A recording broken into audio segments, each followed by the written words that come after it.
Assalamualaikum warahmatullahi wabarakatuh.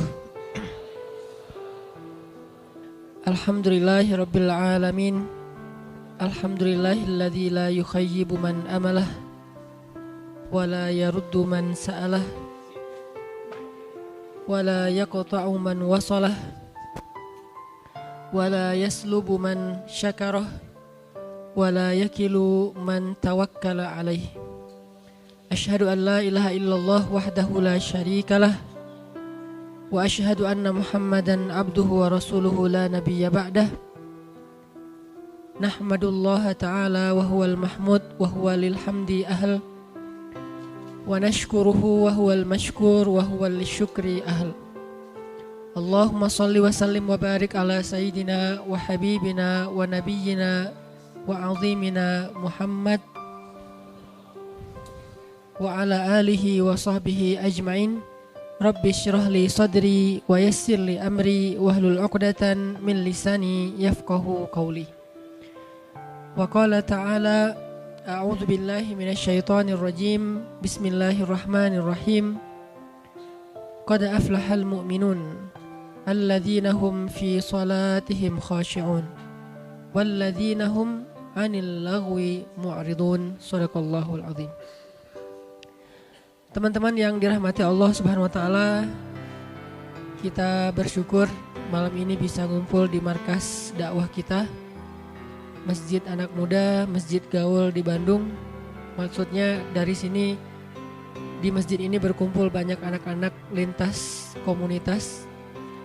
Kalau boleh disebut anak gaul, kalau nggak boleh anak nongkrong lah.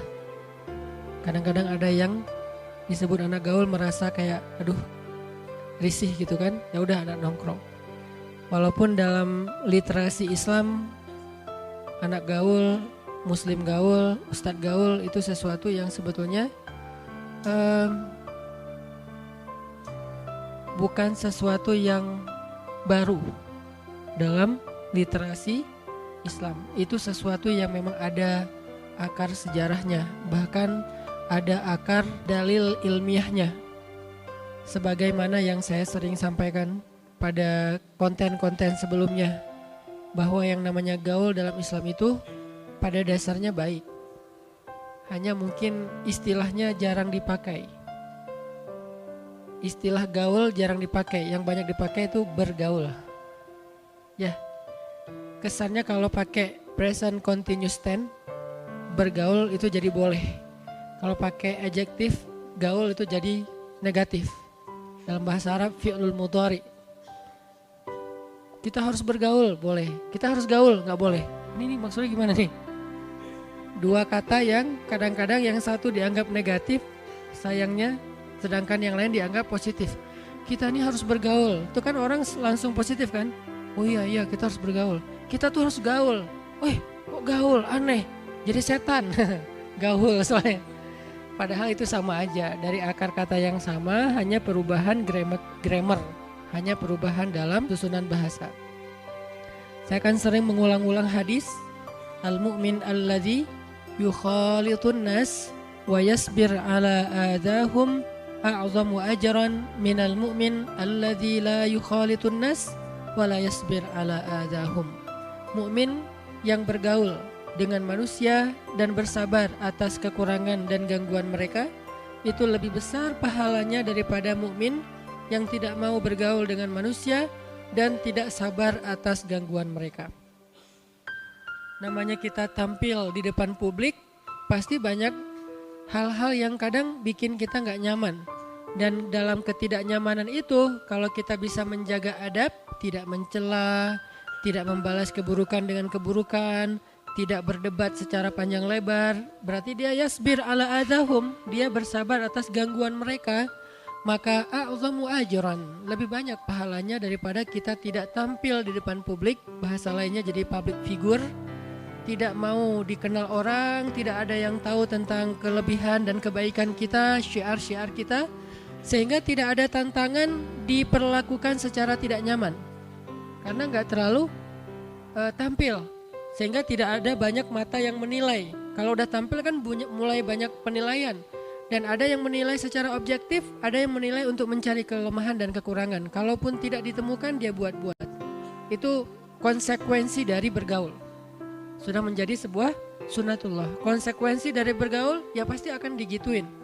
Baik itu bergaul dalam kehidupan normal sehari-hari, apalagi bergaul dalam kehidupan sosial media yang bahkan mungkin orang mengenal kita banget, tapi kita gak kenal dia. Searah gitu. Satu arah. Dan ketika dalam kondisi kita bergaul lalu kita diperlakukan secara tidak nyaman, baik dengan kata-kata atau dengan sikap atau dengan apapun bentuknya, dan kita bersabar. Arti bersabar bukan diam, arti bersabar menjaga sikap. Kita tidak berlaku jahil. Jahil itu artinya kehilangan kontrol dalam sikap kita, attitude kita, akhlak kita.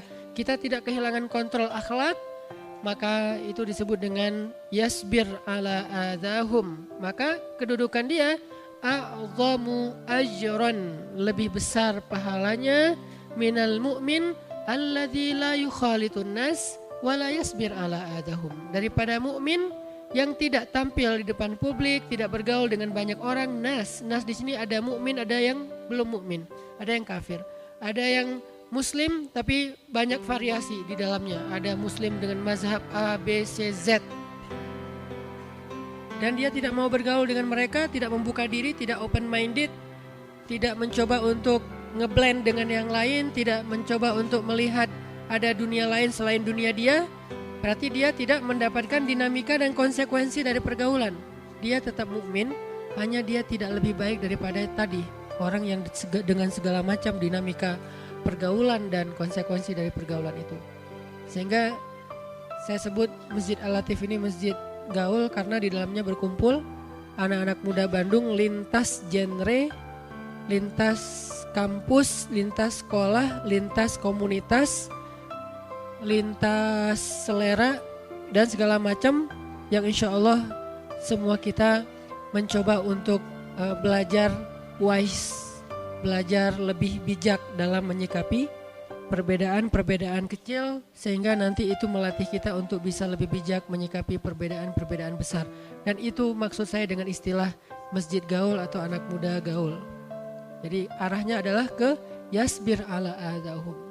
Kalau kita bergaul tapi tidak sabar dengan gangguan orang lain, maka kita tidak memenuhi syarat pergaulan secara Islami. Kita tampil depan publik tapi marah-marah.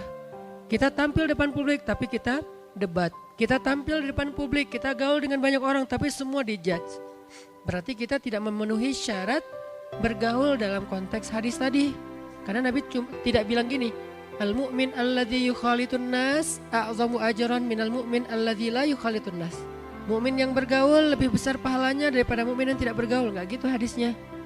Mukmin yang bergaul dan bersabar atas gangguan manusia lebih baik atau lebih besar pahalanya daripada mukmin yang tidak bergaul dan tidak bersabar atas gangguan manusia. Jadi paketnya itu bersabar atas gangguan orang lain. Itu udah satu paket. Sehingga kalau kita nggak sanggup bersabar, mungkin kita membatasi pergaulan, dikenal dengan istilah uzlah, dengan berbagai macam istilah ya. Maka itu pilihan dan itu tidak masalah juga. Tapi kan kita pengen belajar yang lebih baik daripada yang sebelumnya. Jadi alhamdulillah buat saya pribadi sih, bikin taklim Rabu malam di Masjid Al-Latif itu selalu bikin saya lebih happy, nyaman, kayak nongkrong di rumah sendiri gitu. Cuman karena kondisi kita udah berbeda dengan dulu.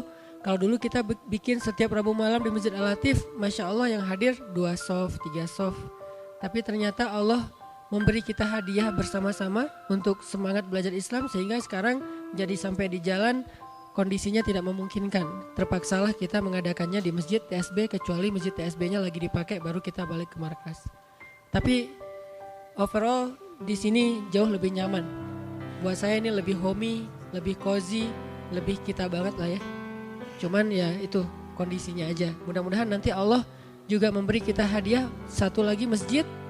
Selain markas utama kita ini, nanti ada markas yang lain yang lebih besar, yang dengan konsep dan desain yang juga anak muda banget, dan kita bisa nongkrong di sana, benar-benar masjid nongkrong. Arti masjid nongkrong itu emang kita bisa ngerasain nyamannya nongkrong di masjid lebih daripada nyaman nongkrong di tempat-tempat yang lain. Kita menyebutnya masjid anak muda.